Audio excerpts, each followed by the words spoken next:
नमस्कार। आने वाले कुछ दिनों में उत्तर प्रदेश में पंचायत चुनाव होने हैं और हिंदुस्तान में पंचायत का जो इतिहास है वो बहुत पुराना है। अंग्रेज़ों के आने से पहले तक, चाहे वो मुगलिया दौर रहा हो या उससे पहले तुर्क अफ़गान या जो हिंदू शासन पद्धति थी, उस दौरान गांव हमेशा अपनी एक अलग सरकार के तहत चलते रहे। जो ग्रामीण सत्ता होती थी, ग्रामीण व्यवस्था होती थी, उसमें बहुत कम दखल होता था कि कौन राजा है, कौन बादशाह है। गांव का जो शासन था, गांव का जो इंसाफ था, वो वहीं के लोग मिल बैठकर सुलझा लिया करते थे। जो कसूरवार होते थे उन्हें सज़ा दी जाती थी, चाहे मामला फौजदारी का हो, दीवानी का हो या ख़ानदानों की आपसी रंजिश का हो, किसी भी तरह का कोई भी मामला हो। और इन पंचायतों की जो बॉडी होती थी, जो इनमें जो पंच बनाए जाते थे, उन्हें पंच परमेश्वर की तरह तस्लीम किया जाता था। हमने बड़ी मशहूर कहानी सुनी है प्रेमचंद जी की, पंच परमेश्वर के नाम से, जिसमें दो बहुत ही अजीज़ दोस्त हुआ करते थे, जुम्मन शेख और अलगू चौधरी।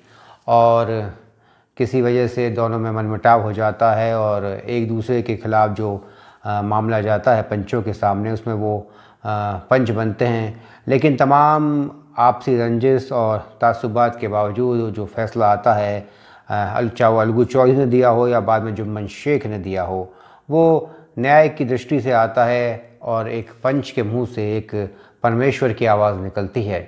लेकिन हिंदुस्तान में जो पिछले कुछ दशकों में, ख़ासकर जब से ये 73rd अमेंडमेंट हुआ कॉन्स्टिट्यूशन में, उसके बाद से हिंदुस्तान में जो पंचायतें हैं उनका जो स्वरूप है वो बदल गया है। और भी हैं इसके अलावा, जो ब्लॉक काउंसिल है, डिस्ट्रिक्ट काउंसिल है या लोकल बॉडीज़ है, उनकी बात अलग है। लेकिन हम बात करेंगे ये ग्राम पंचायत और उनके चुनावों की।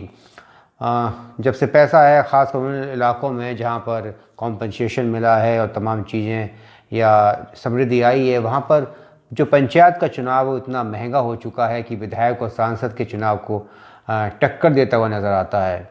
और उसके बाद जो गांव का प्रधान बनता है, उसके दिमाग को इतनी चर्बी चढ़ जाती है जितनी किसी मिनिस्टर को नहीं चढ़ती है। इसकी वजह ये है कि गांव छोटे छोटे होते हैं। किसी गांव में 1000 वोट हैं, 12 कैंडिडेट खड़े हो गए, जिसको 100-125 वोट मिल गई, तो वो प्रधान बन जाता है। और उसके बाद उसको ऐसा लगता है कि यही दुनिया है और वो दुनिया का बादशाह है। और जो भी पैसा आता है विकास के लिए, चिकित्सा के लिए, तमाम मत के पैसे को वो कहाँ जाता है ये बताने की ज़रूरत नहीं है। अभी जब ये जो कोरोना का काल चल रहा है, इसमें जो ग्राम पंचायत, इनको तमाम तरह की एड दी गई है, सैनिटाइज़र के लिए, मास्क के लिए, छिड़काव के लिए। लेकिन आप गांव के किसी मुकामी बाशिंदे से जाकर पूछ सकते हैं कि जो गांव का प्रधान है उसने इस पैसे का क्या इस्तेमाल किया, कैसे इस्तेमाल किया, कहाँ इस्तेमाल किया। इस देश में जो ग्रामीण परिवेश में गुटबाजी बढ़ी है, आपसी रंजिशें, मतभेद बढ़ा है, वो इन्हीं पंचायत चुनावों के बाद से बढ़ा है। और सबसे बड़ी बात यह है कि इनके पास तमाम पैसे आते हैं, लेकिन लोग उम्मीद करते हैं विधायक और सांसद से कि उनके घर के बाहर जो नल लगवाएगा वो भी सांसद लगवाएगा, विधायक लगवाएगा, खड़ंजा, नाली और तमाम छोटे मोटे जो काम हैं वो कराएगा। वैसे तो स्थानीय निकायों में भी ज़बरदस्त भ्रष्टाचार होता है, जातीय और धार्मिक तनाव होता है। लेकिन वहाँ पर जो तनाव होता है वो धार्मिक और जातीय आधार पर ज़्यादा होता है। और गांव में जो है वो एक परिवार की लड़ाई हो जाया करती है कि एक परिवार का जो व्यक्ति है वो चुनाव में खड़ा होता है, उसकी जो संख्या है ज़्यादा है, उसके पास ज़्यादा वोट है, वो जीत गया। तो लड़ाई जो है वो जातीय और धर्म से ज़्यादा वो ख़ानदानों की लड़ाई हो जाती है।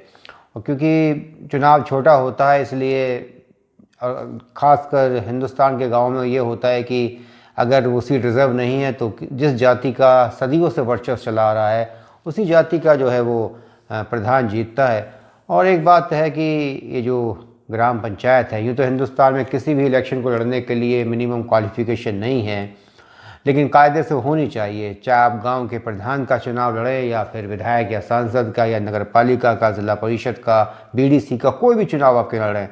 हरियाणा में कोशिश की गई जिसमें ये कहा गया कि जो जनरल कैटेगरी का है पुरुष, वो 10वीं पास होना चाहिए। इसके अलावा महिला और जो एससी है वो 8वीं पास होना चाहिए, और एससी महिलाएं वो 5वीं पास होनी चाहिए। इसके ऊपर भी कुछ ऐसे लोगों ने जो वैसे तो बहुत बात करते कि एजुकेशन होनी चाहिए, वो सुप्रीम कोर्ट चले गए।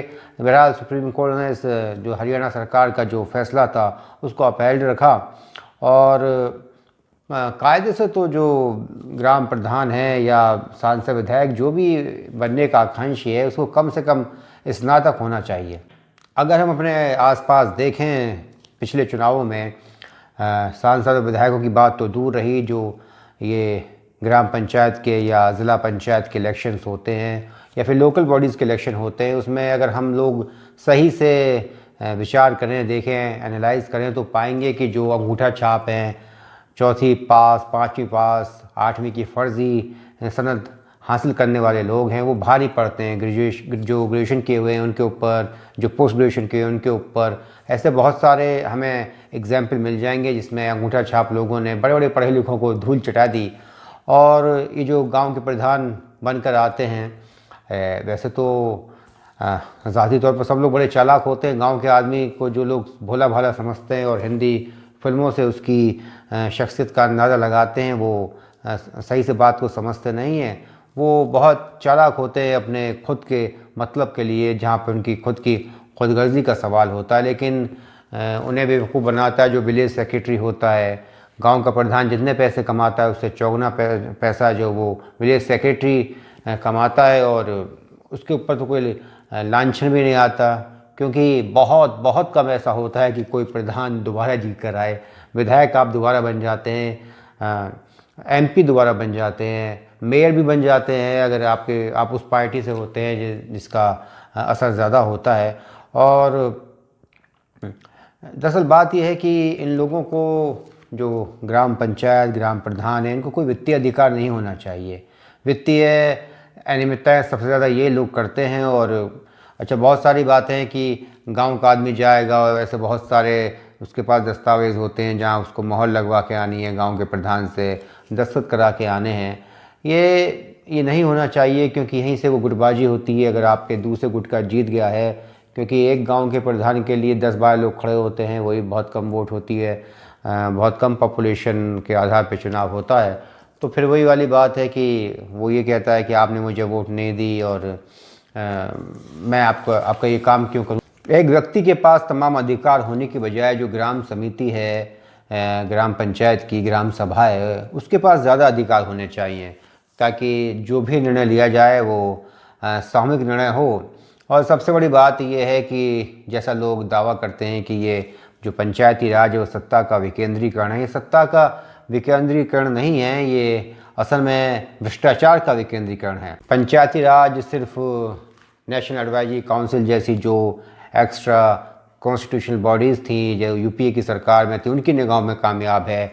मणिशंकर अय्यर जैसे लोगों की निगाहों में कामयाब है। जो लोग बाहर सिंपोजियम अटेंड करके आते हैं, कॉन्फ्रेंस अटेंड करके आते हैं सरकारी पैसों पर, या फिर एसी रूम में बैठ के हिंदुस्तान का मुकद्दर लिखते हैं, उनकी निगाहों में कामयाब है। जो भाषणबाजी करने वाले, रिसर्च पेपर लिखने वाले, इनकी निगाहों में, किताबों में कामयाब है। लेकिन जो ग्राउंड रियलिटीज़ है वो जाकर पता चलती है जब हम देखते हैं कि किस कदर ये एक भ्रष्टाचार का और अकर्मण्यता का एक अड्डा सा बन गए हैं। सही बात तो ये है कि पंचायती राज की ज़रूरत ही क्या है, जब पब्लिक को रिप्रेजेंट करने के लिए एमएलए हैं, एमपी हैं, तो क्या ज़रूरत है कि ये ब्लॉक प्रमुख बनाए जाएं, डिस्ट्रिक्ट काउंसिल के जो हैं वो चेयरमैन बनाए जाएं, चेयरपर्सन बनाए जाएं।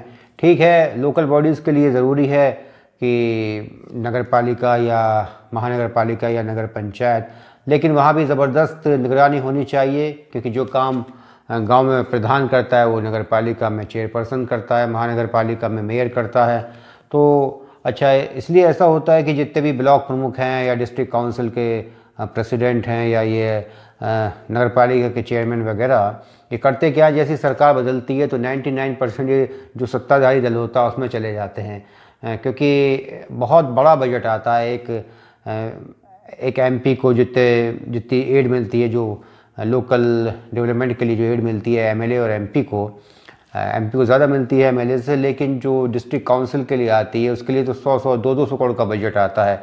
आप समझ जाइए, हिंदुस्तान में जितने की रिवायत है जिस तरह का कमीशन चलता है उसमें एक ये जिला पंचायत अध्यक्ष को या ब्लॉक प्रमुख को एक विधायक और सांसद से ज़्यादा किस तरह का आर्थिक लाभ होता होगा। इसलिए जब ये इलेक्शंस होते हैं ज़िला पंचायत के, ब्लॉक प्रमुख के और दूसरे, तो उसमें जो वोट होती है इसमें एक एक वोट जो है वो ज़बरदस्त तरीके से बिकती है, लाखों में बिकती है और पैसा बहुत ज़्यादा है और जनता के प्रति कोई सीधी जिम्मेदारी नहीं है। विधायक, सांसद, इन लोगों को जाना होता है, लेकिन ब्लॉक प्रमुख को और ज़िला परिषद के अध्यक्ष वगैरह को नहीं जाना होता पब्लिक के बीच में। हाँ, ग्राम के प्रधान को जाना होता है, तो वो जैसा मैंने पहले अर्ज़ किया कि बहुत कम, बहुत ही रेयर मामलों में ऐसा होता है कि कोई गांव का प्रधान दोबारा चुनकर आ जाए। और यही वजह है कि एक बार जो ग्राम का प्रधान बन जाता है वो सोचता है कि वो अपनी आने वाली जो नस्ल है उनके लिए कुछ ऐसा कर जाए कि दोबारा उन्हें कोई दिक्कत महसूस ना हो। ग्राम प्रधान तो खैर गांव के छोटे मोटे लोग ही बनते हैं, लेकिन ये जो ब्लॉक प्रमुख हैं या जिला पंचायत के अध्यक्ष हैं, ये ज़्यादातर सत्ताधारी दल के किसी नेता की बीवी, बेटा, बेटी, भाई, बहन और करीबी रिश्तेदार बनते हैं। वही वजह है क्योंकि इनमें पैसा बहुत ज़्यादा है और कोई इस तरह की कोई रिस्पॉन्सिबिलिटी नहीं है। और जब इनको ख़त्म करने की बात की जाती है तो तमाम ऐसे लोग आ जाते हैं जिन्हें इनसे कभी कोई सीधा वास्ता नहीं पड़ता। वो कहते हैं नहीं साहब, ये लोकतंत्र के लिए बहुत ज़रूरी है, लोकतंत्र की पहली सीढ़ी है। महात्मा गांधी ने कहा था कि पंचायती राज भारत की आत्मा है।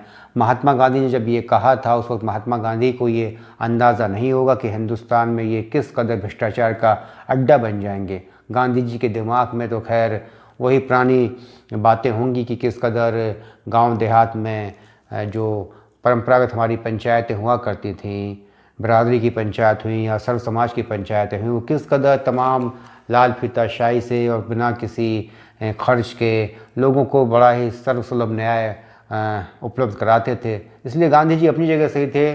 गांधी जी अगर आज ज़िंदा होते तो वो तो बहुत सारी ऐसी बातों को देखकर खुद की विचारधारा पर अफसोस करते कि वो क्या सोचा करते थे और हो क्या गया। अगर ग्राम पंचायत, क्षेत्र पंचायत और ज़िला पंचायत, जिन्हें हम village council, block council, district council कहते हैं, अगर इन्हें ख़त्म नहीं किया जा सकता तो कुछ ऐसे प्रावधान किए जा सकते हैं जिससे ये जनता के लिए ज़्यादा कष्टकारी ना हो। सबसे पहले तो इन्हें कोई वित्तीय अधिकार नहीं होना चाहिए और जो इलेक्शन लड़ने के लिए मिनिमम क्वालिफ़िकेशन है वो ग्रेजुएशन होनी चाहिए। इसके अलावा जो इनमें रिजर्वेशन होता है एससी के लिए, ओबीसी के लिए, महिला के लिए, वो ख़त्म होना चाहिए। इसमें बड़ी बदमाशियाँ होती हैं। पूरा गांव जो है वो ओबीसी का है लेकिन उसको जनरल कैटेगरी में रखते हैं। लड़ना तो वहाँ से ओबीसी को है, जीतना भी इसी को। और जो जनरल कैटेगरी का गांव होता है उसको ओबीसी में कर दिया या एससी में कर दिया या महिला में कर दिया। ये बड़ी बदमाशी है कि जो जनरल कैटेगरी के गांव है या तो उनको ओबीसी के लिए रिज़र्व कर देते हैं या एससी के लिए रिज़र्व कर देते हैं या फिर महिला के लिए रिज़र्व कर देते हैं। और जो आजकल जो नेता बनते हैं और बड़ी सौड़ों की बात करते हैं, उनका जो ध्यान है, उनका जो गौर है ऐसी बातों पर नहीं जाता। ये जो बारीक बातें होती हैं और ये बहुत सारी ऐसी बातें हैं। और अगर हमें वाकई भ्रष्टाचार पे लगाम लगानी है तो हमें नीचे से शुरुआत करनी होगी। कुछ बहुत ज़रूरत से ज़्यादा समझदार लोग बातें करेंगे कि नहीं साहब, जो भ्रष्टाचार है ऊपर से नीचे चलता है। सही बात तो ये है कि भ्रष्टाचार नीचे से ऊपर चलता है। बड़े लोग, राजा, बादशाह, नवाब, जागीरदार, ज़मींदार, ये तो बहुत सदियों से नाइंसाफ़ी और तमाम तरह की बदअनवानियों में मुलविस रहे हैं। लेकिन ये जो लोग हैं, जो हमारे देश का जो ढांचा था, जो ग्रामीण संस्कृति, जो जिसे हमारे संस्कृति कहते हैं, वो बड़ी पाक साफ थी। लेकिन बहुत बड़ा नुकसान पहुंचाया है इस पंचायती कल्चर ने। ये बात सही है कि बड़ी बड़ी यूनिवर्सिटीज़ में किसी कॉन्फ्रेंस में, किसी सम्मेलन में या किताबी बातें करते वक्त बहुत तारीफ़ की जाती है कि नहीं साहब, बड़ा क्रांतिकारी परिवर्तन हो गया है। ये कुछ क्रांतिकारी परिवर्तन ऐसा ही है जैसा कि हेल्थ के लिए आशा को, या फिर जैसा कि हमारे माननीय प्रधानमंत्री जी ने कहा कि हमारे देश के खिलाड़ी इसलिए अच्छा प्रदर्शन करने लगे हैं। वैसे हमें नहीं मालूम कि ओलंपिक और दूसरे खेलों में कौन सा अच्छा प्रदर्शन कर दिया। खैर, ओलंपिक और एशियन गेम्स ही एक यार्डस्टिक होते हैं। बाकी कॉमनवेल्थ में तो खैर हिंदुस्तान थोक के वहाँ पदक जीतता है, क्योंकि वहाँ कंपटीशन उस तरीके का नहीं होता। तो प्रधानमंत्री ने कहा कि हमारे खिलाड़ी इसलिए अच्छा प्रदर्शन कर रहे हैं, क्योंकि जो आंगनवाड़ी की कार्यकर्ती हैं उन्होंने बड़ा ज़बरदस्त और पौष्टिक भोजन उन्हें दिया। ये बात अलग है कि पौष्टिक भोजन जो है वो जो पौष्टिक भोजन है वो बाज़ार में बिकता है और उसे किसी गरीब का बच्चा नहीं, किसी रईस के मवेशी खाते हैं। और इसलिए बेहद ज़रूरी है कि अगर पंचायती राज को ख़त्म ना किया जा सके तो तमाम रास्ते बंद कर दिए जाने चाहिए, जिसकी वजह से ये देश में एक भ्रष्टाचार का अड्डा बनते जा रहे हैं। और अगर इन्हें बंद नहीं किया गया तो धीरे धीरे लोगों में ऐसा गुस्सा पैदा होगा इन तमाम लोग संस्थानों के प्रति कि वो आगे चलकर देश के लिए और नुकसानदायक साबित होगा। नमस्कार, जय हिंद।